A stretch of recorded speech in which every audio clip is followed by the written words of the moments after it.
दिव्यांशु का बहुत बड़ा योगदान हाथ है। बहुत बहुत बधाई मैं देता हूँ। पोता है दोनों। एक समय की बात है,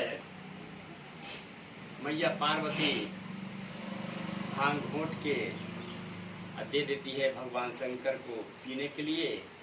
भगवान शंकर पीने लगते हैं और उसी जगह मैया पार्वती बैठ जाती है, कुछ कहने लगती है।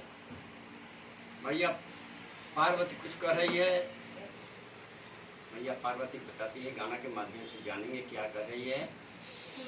और वो सोचते हैं कि ऐसा रूप बना के यहाँ से निकले कि कोई हमें जाने नहीं, पहचाने नहीं।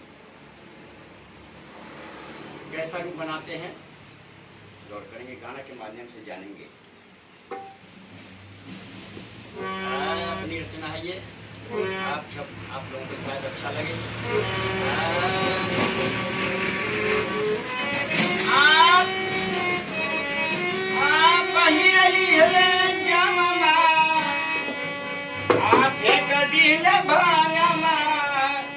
तू देखला कि ना हमके छोड़ दिहले, हमा तू देखला हमके छोड़ दिहले, हमा तू देखला कि ना।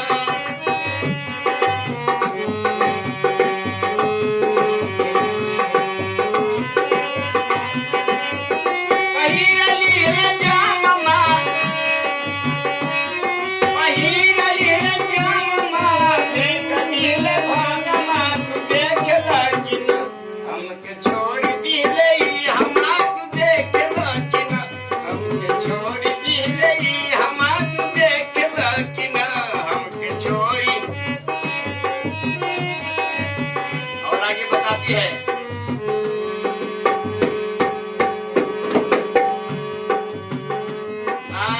दुगो बालक हम देखी की जाई, हमरा बुझात नइखे केकरा समझाई। दुगो बालक हम देखी की जाई, हमरा बुझात नइखे केकरा समझाई। बेलिले जाममा, बेलिले जाममा, फेंक दिले भाममा, तू देखला कि ना हमके छोड़ दिले, हमा तू देखला कि ना। हमके छोड़ दिले, हमा तू देखला कि ना।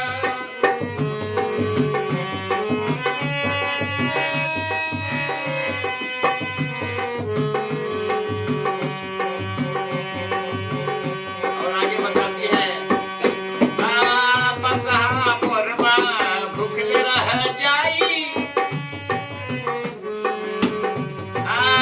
बसहा मोरबा भूखले रह जाई, हमरा बुझात नहीं कहमा से कुछ लाई।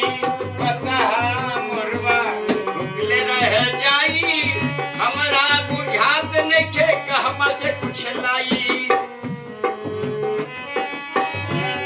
पहिरली रे जाममा, पहिरली रे जाममा, फेंक दिले भागमा, तू देखला कि ना। हमके छोड़ दिले, हमा तू देखला कि ना।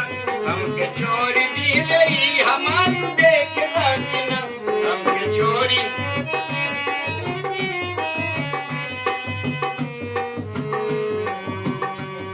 और आगे कहती है, अपना ला कुछ नहीं, दूसरे ला चिंता।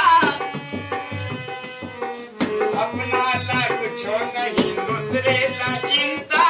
यह सब कहली तो फेंक दिले चिमटा। अपना ला कुछ नहीं, दूसरे ला चिंता। यह सब कहली तो फेंक दिले चिमटा।